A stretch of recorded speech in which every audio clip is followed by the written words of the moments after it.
सत्संग प्रेमी धर्मप्राण सज्जनों, कठोपनिषद प्रथम अध्याय द्वितीय बल्ली 10वां मंत्र। जानाम्यहं सेवधेरित्य नित्यं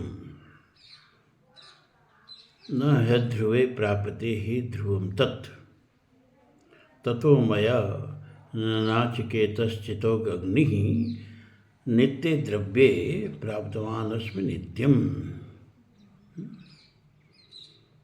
पहले तो नचिकेता की मति की भूरी भूरी प्रशंसा करते हैं यमराज जी, और कहते हैं कि जिस तरह की मति तुमको मिली है, नहीं तर्केण मतिरापनेया, कोई भी तर्क से या पुस्तकों के अध्ययन से इस तरह की मति प्राप्त नहीं कर सकता। यह मति जो है ये तो सत्संग से ही प्राप्त होती है। यहाँ सत्संग की तारीफ करते हैं। प्रोक्ता अन्य नैव सुज्ञानाय पृष्ठ, अन्य नैव किसी दूसरे के द्वारा, यहाँ दूसरे का मतलब है किसी सद्गुरु के द्वारा, किसी संत के द्वारा, किसी सत्संगत में यह बुद्धि प्राप्त होती है। तो क्योंकि तुम्हारे सामने हमने स्वर्ग के सारे सुखों भोग परोस दिए, क्या का लालच नहीं दिए, लेकिन तुम डिगे नहीं। जो इस सारे संसार को तृणवत समझ ले वह आत्म विद्या का विद्यार्थी होता है। ब्रह्मसूत्र में शुरू में ही ताला लगा दिया व्यास जी ने। अथातो ब्रह्म जिज्ञासा, अथातो माने अतः ब्रह्म जिज्ञासा। ब्रह्म विद्या का विद्यार्थी कौन? ब्रह्म ज्ञान का जिज्ञासु की पात्रता क्या है, किसको ब्रह्म ज्ञान का उपदेश देना चाहिए, और कौन ब्रह्म ज्ञान के उपदेश की कक्षा में बैठने के लायक है। तो कहा अतः, अब इसके बाद, किसके बाद? अतः अब इसके बाद, इसका अर्थ हुआ अब इसके बाद। तो सारे भाष्यकारों ने प्रश्न उठाए कि किसके बाद, क्या कर लेने के बाद भैया हम ब्रह्म जिज्ञासा की कक्षा में बैठेंगे। तो कहा साधन चत्वार, बिना साधन के चले आए। साधारण से कंपटीशन में डॉक्टरी की बैठते हो, इंजीनियरिंग के बैठते हो, IAS PCS के बैठते हो, तो तैयारी करके बैठते हो, कोचिंग लेके बैठते हो। बैठने की पात्रता एक करके तब बैठते हो। ये ब्रह्म विद्या की कक्षा है, ब्रह्म ज्ञान प्राप्त करना है और बिना तैयारी के चले आए हैं। ये रोटी कमाने वाली शिक्षा नहीं है, या तो बहुत की शिक्षा है। कलयुग में तो माता पिता बालक ही बुलावई, उधर भरी सो धर्म सिखावई। ये उधर करी विद्या नहीं है, यह अर्थ करी विद्या नहीं है, यह मोक्ष करी विद्या है। तो इसके लिए बिना तैयारी करके आके कक्षा में बैठ गए। तो व्यास जी कहते हैं इसके बाद आके ब्रह्म ज्ञान की कक्षा में बैठो। किसके बाद? साधन चत्वार। इस पर बहुत बढ़िया से हम बता चुके हैं। फिर भी जो लोग नए आए हैं तो उनको बता दे रहे हैं।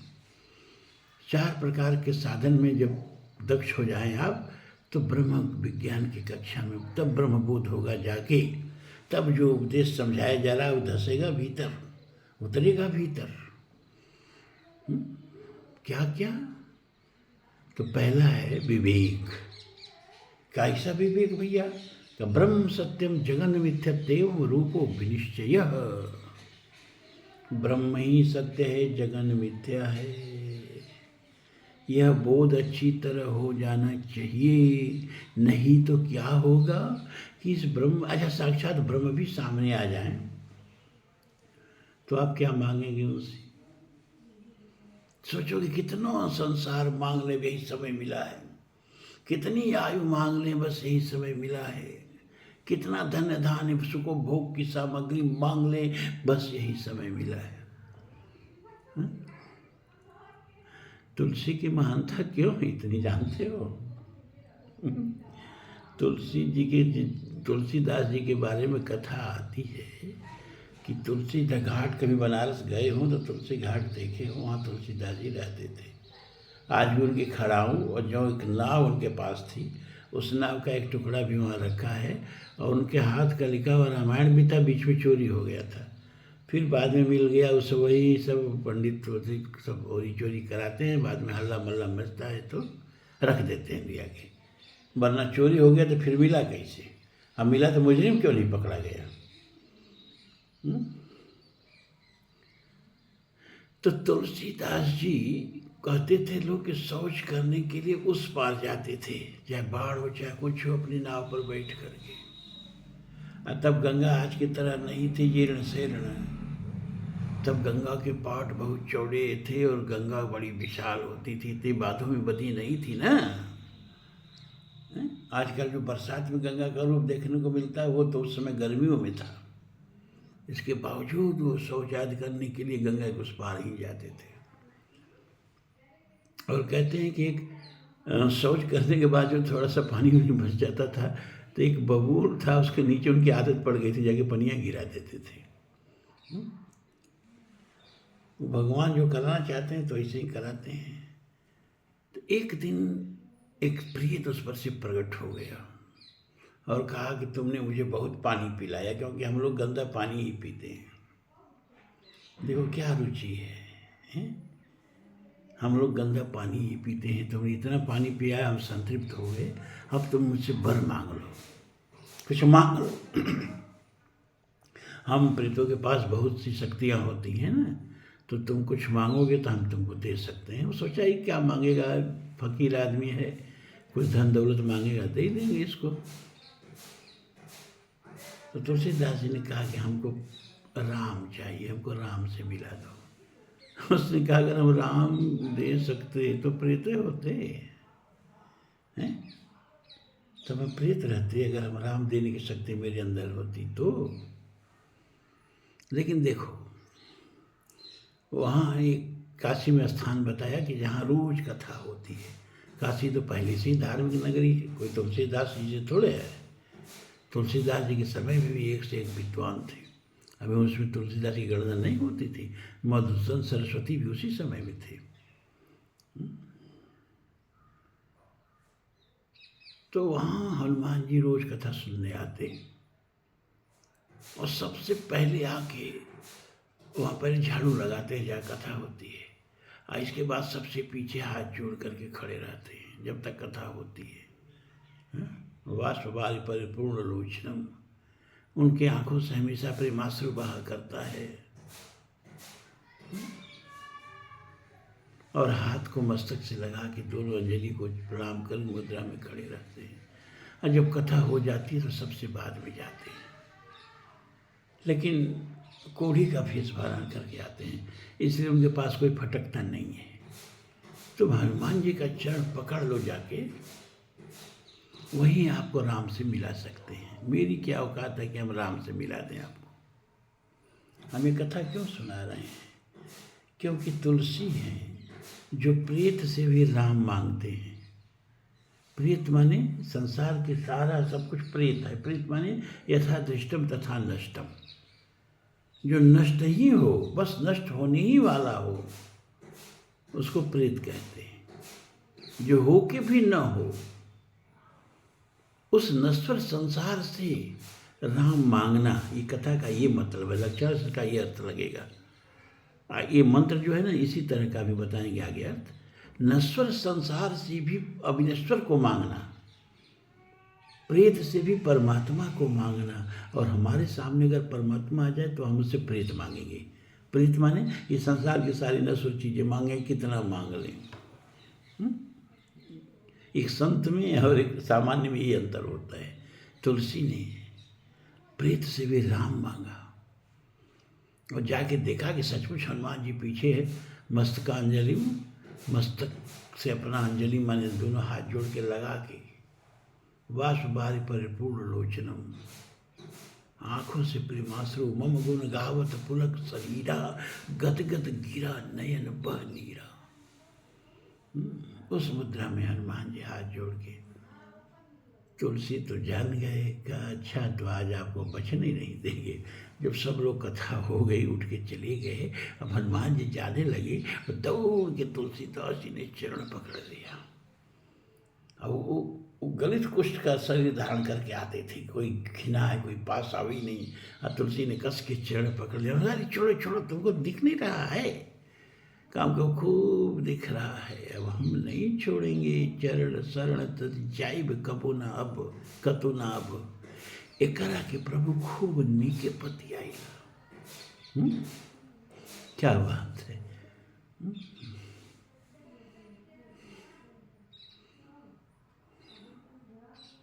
हाथ जोर मोर विनय श्री राम दूत,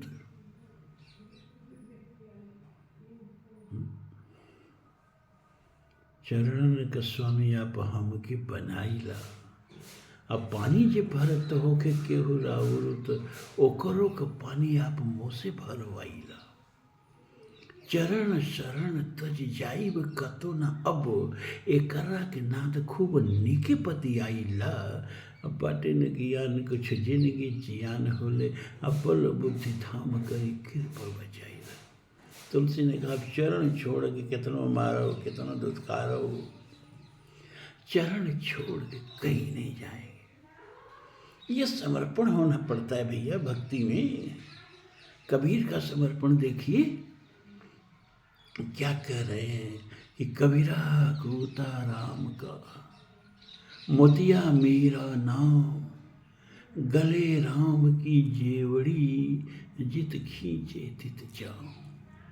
दूर दूर कहीं तो बाहिरो, तू तू कहीं तो आऊं। जो फेंके जो राखे हर त्यों रहो, जो फेंके सो खाऊं। क्या भगवान तेरे दरबार का कुत्ता हूँ, सुख दो दुख दो, मार दो, क्या क्या करके थोड़ी दूर के लिए भाग जाएंगे, फिर पूँछ हिलाते हुए आएंगे। हैं दूर दूर कहोगे तो दूर चले जाएंगे, फिर पूँछ हिलाते हुए आएंगे, और जो टुकड़ा फेंक दोगे वही खाएंगे। ये समर्पण, सुख आए दुख आए। भागवत में ब्रह्मा जी कहते हैं तत्ते अनुकंपा समीक्षमाणो, भुंजान एवात्म कृत विपाक, हरिदवाक बब्बु धत नमस्ते, यो जीवे मुक्ति पदे सदाय भाग।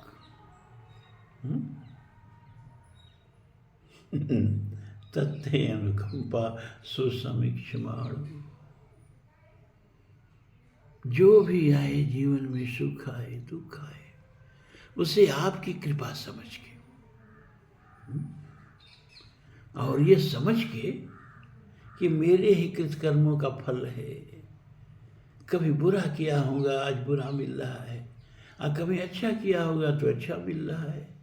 लेकिन ही भगवान ब्रह्मा जी कह रहे हैं हम न दुख देखते हैं न सुख देखते हैं, न बुरा देखते हैं न भला देखते हैं।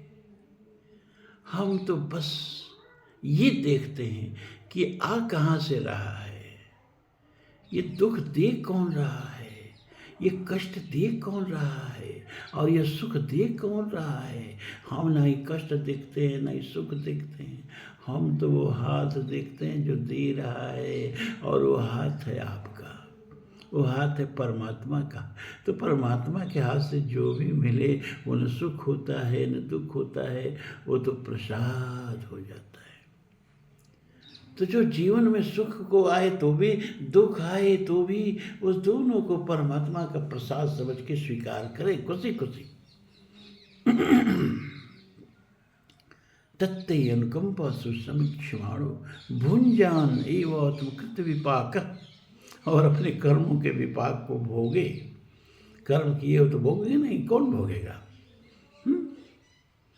हृदवाक बब्बु धत नमस्ते, हृद माने हृदय, वाक माने वाणी, अपप माने शरीर, माने मन से, वचन से, कर्म से जो आपको समर्पित हो।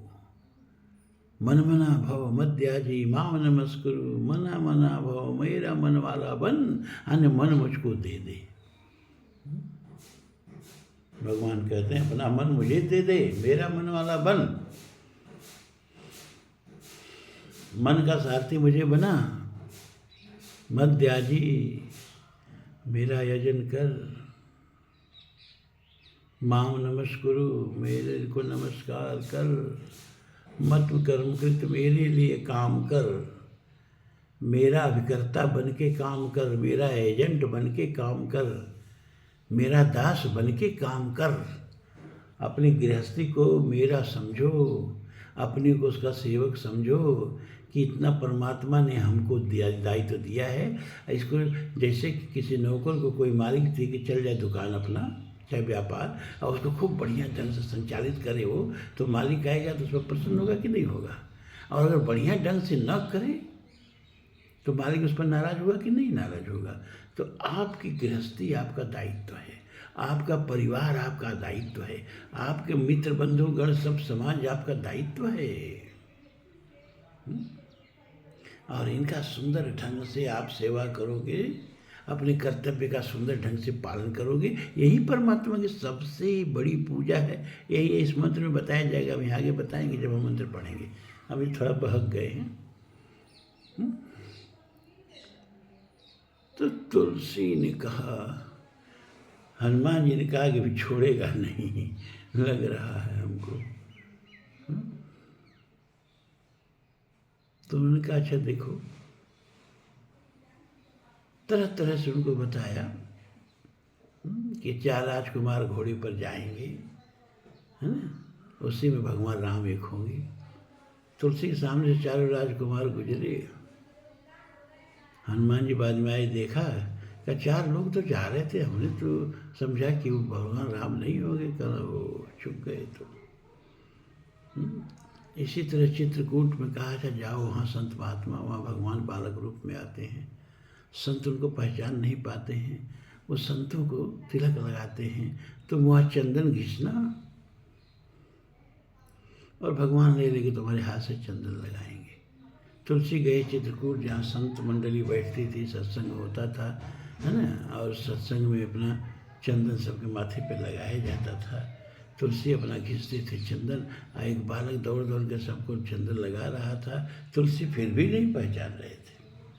तो हनुमान जी तोता बन कर के ऊपर बैठ गए, डाल थी वहाँ, और उन्होंने एक दोहा पढ़ा, चित्रकूट की घाट पे भई संतन की भीड़, तुलसीदास चंदन घिसे, तिलक देत रघुवीर। तो भगवान रूप बदल के वहीं मिलते हैं। कभी शेर नग में बन के, कभी आंसुओं में ढल के, वो मुझे मिले तो लेकिन मिले सूरतें बदल के।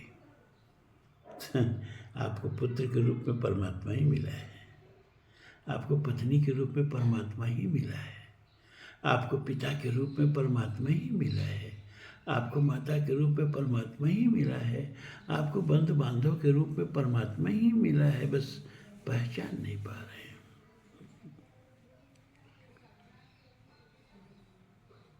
तो जाना में हम शिवधि रिद्ध नित्यम। हे नचिकेता, यमराज जी कह रहे हैं, जाना में हम, मैं जानता हूँ। क्या जानते हो भैया? कि शिवधि अनित्यम। ये जो सांसारिक और स्वर्गिक सुख हैं, ये दोनों अनित्य हैं। तुलसी ने लिखा ना मानस में, स्वर्गम स्वल्प अंत दुखदाई। स्वर्ग का सुख भी अंत में बड़ा कष्टदायक हो जाता है। कैसे भाई? कहा भैया स्वर्ग में भी कुछ, जैसे 5 स्टार होटल है, तो उसमें आप जाओ तो जब तक आपका पैसा है तब तक आपका वहाँ आनंद आनंद है। आज पैसा खत्म हुआ, निकाल बाहर कर दिए जाओगे, अब जाओ सड़क पर फुटपाथ पर बैठो। देवताओं का वहाँ क्या है कि पुण्य के बल पर स्वर्ग में रहते हैं, और जब पुण्य का कोष खत्म हो जाता है तो मार के उनको नीचे भगा दिया जाता है, भागो तुम्हारा पैसा खत्म। टप टप नीचे टपक पड़ते हैं।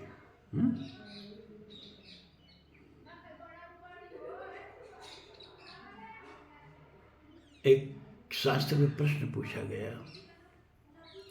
अमृत कहाँ है? तो सारी संत लोगों की मंडली में एक प्रश्न उठा कि अमृत है कहाँ, पता लगाया जाए। तो किसी ने कहा कि अमृत जो है स्वर्ग में है, किसी ने कहा नागलोक में है। अब उसमें कुछ रसिक स्वभाव के संत थे तो उन्होंने कहा कि रमणियों के, सुंदरियों के अधरों में अमृत है।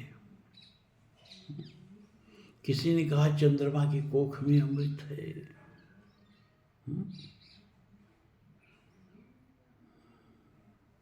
किसी ने कहा समुद्र में ही अमृत है, मथा गया समुद्र तो अमृत निकला। अब्धौ विधौ विधमुखे फणिना निवासे स्वर्गे सुधा बसति विबुधा वदन्ति। अब्धौ, अब्धौ माने समुद्र। किसी ने कहा समुद्र में अमृत बसता है। विधौ, किसी ने कहा चंद्रमा में अमृत बसता है। विधमुखे, किसी ने कहा कि रमणियों की, चंद्रमुखियों के अधरों में अमृत बसता है। तो देवताओं ने कहा कहीं नहीं अमृत बसता है, हमारे स्वर्ग में अमृत बसता है। तो स्वर्ग में अमृत बसता है तो फिर क्षीणे पूर्णे मर्त लोके विसंति, गीता में कहा गया जब पूर्ण क्षीण होता है तो विसंति माने टपक पड़ते हैं, जैसे पका आम टपक पड़ता है ना डाल से, वैसे पूर्ण खत्म होने पर देवता टप धरती पर टपक पड़ते हैं। कहाँ ही टपक पड़ते हो? अब्धो विधो विधमुखे फणिना निवासे स्वर्गे वदति सुधा विबुधा वदन्ति। लेकिन क्षारा, समुद्र में अगर अमृत बसता है तो समुद्र इतना खारा क्यों होता है भाई? और चंद्रमा में अमृत बसता है, जब सपने उसके पास हृदय है तो बेचारा हृदय में अमृत है तो इतना घटता बढ़ता रहता है और अमावस्या को पूरा गायब हो जाता है। ये अमृत का पहचान है। क्षारात क्षतात। और अगर रमणियों के अधरों में अमृत बसता है तो ये व्यभिचारी जो हैं मृत्वात, ये मरते कहाँ हैं भैया? अमृत का पान करके मरते कहाँ हैं? तो क्षारात क्षतात मृतत्वात और पतत्वात। अगर स्वर्ग में अमृत बसता है तो देवता लोग टप टप खाएं, पतत माने गिरते हैं धरती पर सूखे पत्ते की तरह। बड़ा मुश्किल हो गया भैया, अमृत का पता ही नहीं चल रहा है, अमृत बसता कहाँ है? तो वहाँ ब्राह्मण का वेश बना के भगवान शिव आए। उन्होंने कहा बेचारे ये सब परेशान हैं, इन सबों को ज्ञान देना जरूरी है, सब संत हैं। अब संतों को ही संदेह रहेगा कि अमृत कहाँ मिलता है तो आम आदमी का क्या होगा? तो शिव जी वहाँ आए और शिव जी ने बताया उन सबको कि अमृत बसता कहाँ है। कहाँ बसता है? सा सुधा बसत कंठे भगवत जनानाम। वह अमृत जो है संतों के वाणी में बसता है, संतों के कंठ में बसता है, उनके वचनामृत में बनता है, बसता है। सत्संग में जाके बैठो, उनके मुख से अमृत झरता है, उससे तुम्हारे भीतर, उसका पान करके तुम्हारे भीतर जो अमृत है, शरीर के मरने के बाद भी जो बच रहता है उसका बोध हो जाएगा, वही अमृत है। तो अमृत कहाँ मिलता है?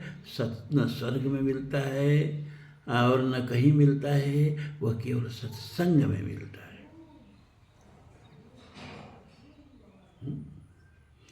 लेकिन पता चले आपको कि हाँ अमृत, तब ना कभी कभी लोग जैसे वो देवासुर संग्राम से पहले निशाचर जो दानव जो थे ना, वो अमृत समझ के सुधा या शराब पी रहे थे। वही हालत है जो जहरे हलाहल है, अमृत भी वही नादा, अब मालूम भी नहीं तुझको अंदाज ही पीने के। अमृत बहुत सुलभ है, न स्वर्ग जाना है न नागलोक जाना है, हैं? आपके पास अमृत है, आप उसको पियो। तो वो सत्संग में जो आपको सुनाया जा रहा है वही अमृत है। तो जाना में हम शिव धीरित्य नित्यम, न ह ध्रुवे प्राप्यते ही ध्रुवम तत्। कह रहे हैं यमराज जी कि मुझे पता है, क्या पता है, कि नश्वर कर्म से प्राप्त उपलब्ध ये संसार और स्वर्ग, क्योंकि स्वर्ग कैसे प्राप्त होता है? यज्ञ से, और यज्ञ की भी सारी सामग्री नश्वर है। तो नश्वर चीज से जैसा बीज वैसा वृक्ष है। कुछ आम के फल बहुत खट्टे होते हैं, कुछ बहुत मीठे होते हैं। जिनके बीज में खट्टापन भरा है उनके आम के फल खट्टे बीज देंगे, और जिनमें मिठास भरा है वो मीठे फल देंगे। तो इस कर्म में नश्वरता भरी है, सारे संसार के सामान में नश्वरता भरी है। तो इससे जाओ आप उपलब्ध करोगे फल, वो सब तो नश्वर ही होंगे। तो मुझे मालूम है कि नश्वर कर्म से मिला हुआ यह संसार और नश्वर कर्म से यज्ञ से मिला हुआ स्वर्ग, दोनों ही नश्वर हैं। न अध्रुवे प्राप्यते ही ध्रुवम तत्, जो नश्वर है उससे अविनश्वर की प्राप्ति नहीं हो सकती। मुंडको उपनिषद में एक मंत्र इसी तरह आया है कि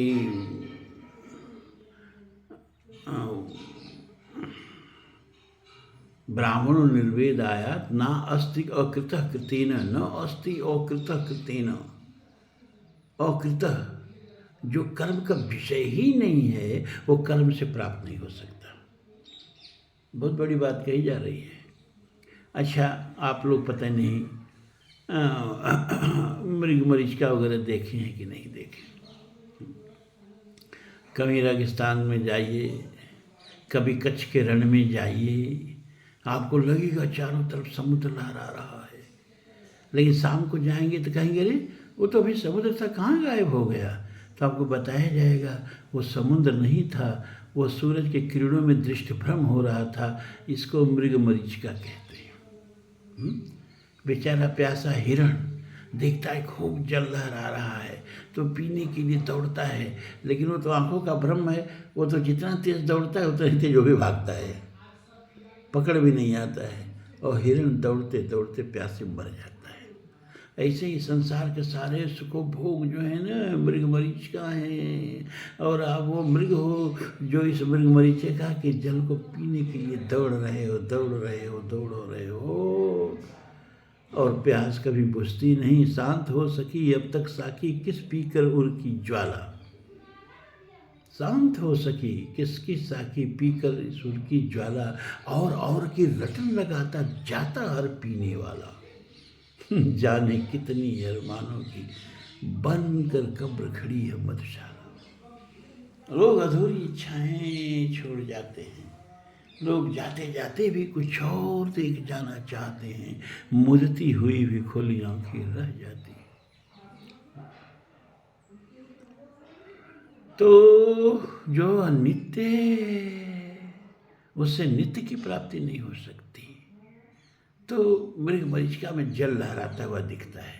अब संसार भर का आप पंप लगा दो उस जल को उलीचने के लिए, तो क्या वो जल उलीच पाओगे? नहीं, क्योंकि जल तो है ही नहीं, वो तो दृष्टि भ्रम है।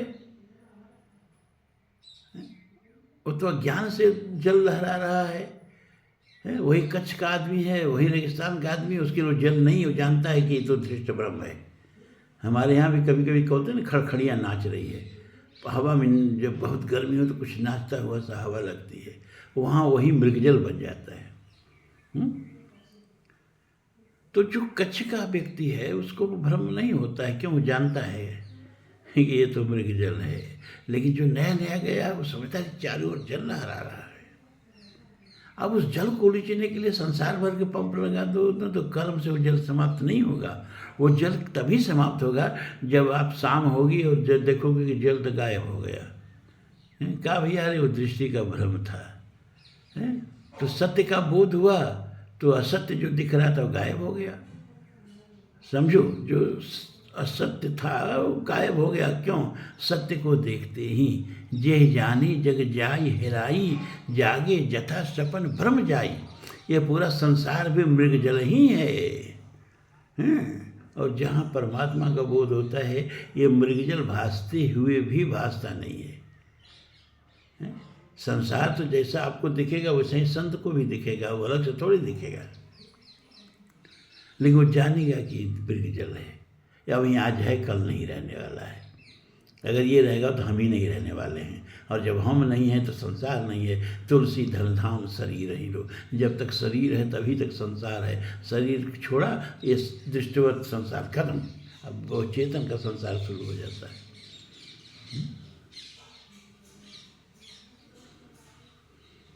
रस्सी है, सर्प भास रहा है।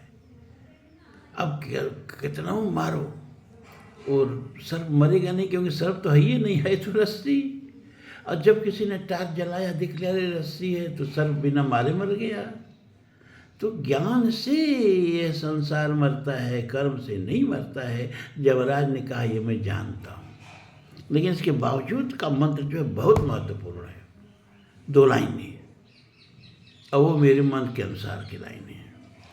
कह रहे हैं ततो मया नाचिकेतश्च अग्नि अनित्य द्रव्ये प्राप्तवानस्मि नित्यम तथापि नचिकेता।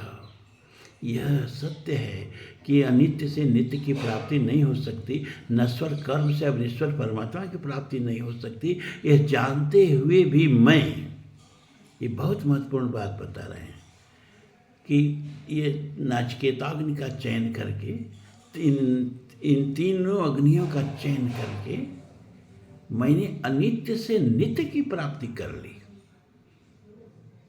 क्यों?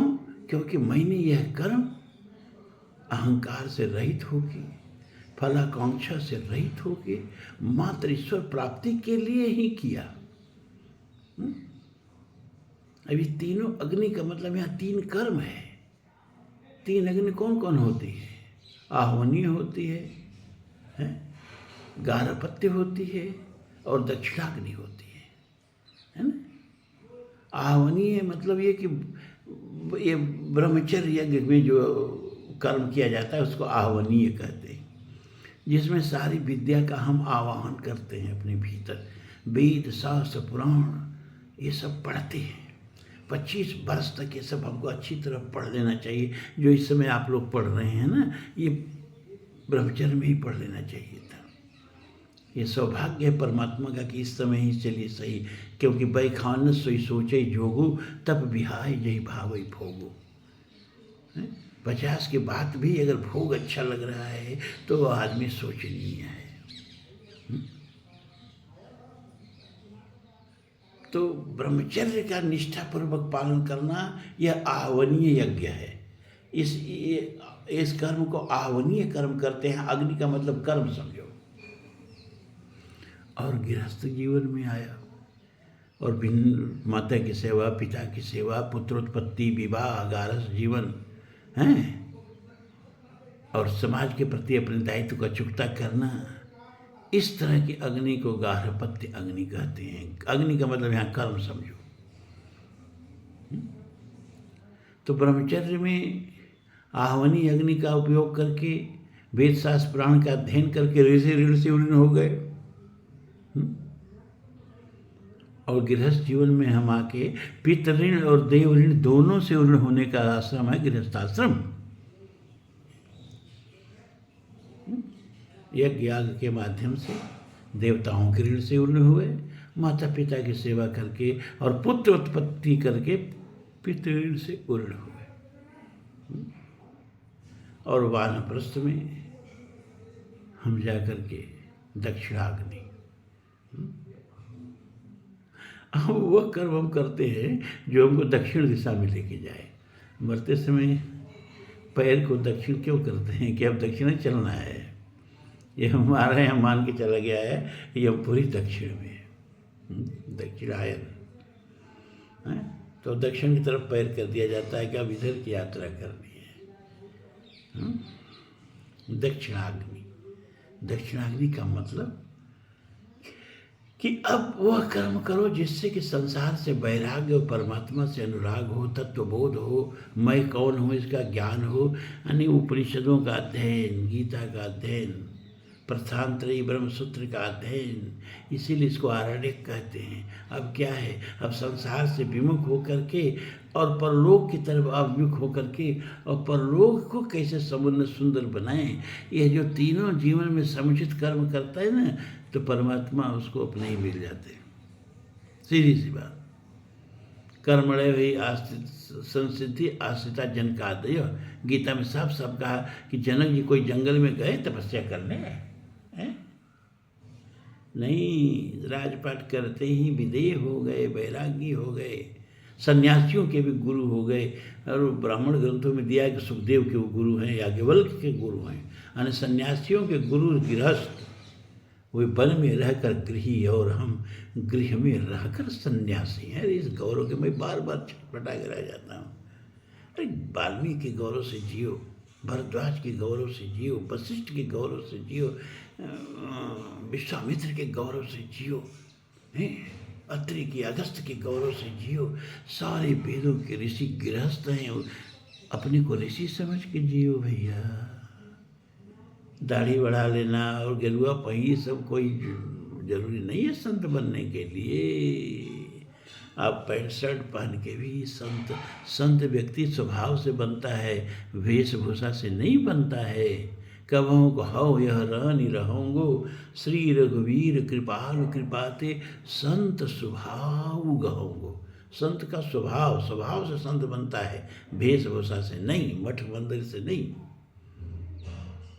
साध स्वभाव सहज खगराया, क्या पर उपकार बचन मन काया। स्वभाव तो नचिकेता कहते हैं, अरे यमराज कहते हैं कि नचिकेता, परमात्मा को पाने के लिए सन्यासी बनना जरूरी नहीं। मेरा देखो, मैं बाल गृहस्थ, ब्रह्मचर्य गृहस्थ और वानप्रस्थ के सभी कार्यों को सम्यक पूर्वक करते हुए ही परमात्मा की प्राप्ति कर ली और पुरस्कार में इतना बड़ा पद मुझे दिया गया, सबका धर्मराज बना दिया गया, सबका न्याय करता हूँ बैठ के मैं। क्यों? क्योंकि मैंने न्याय पूर्वक कर्म किए, जीवन हमको मिला तो उस जीवन को हम बर्बाद नहीं किए, इसको परमात्मा का धरोहर समझ के, परमात्मा की अमानत समझ के, परमात्मा की कृपा समझ के। जैसे प्रसाद आपको दे दिया जाता है तो प्रसाद भूमि पर नहीं ना रखते हो, माथे लगा के रखते हो ना। ये जीवन परमात्मा का प्रसाद है और इसको माथे लगा के जियो। चलो आज इतना ही, फिर कल मिलेंगे। बहुत बहुत साधुवाद।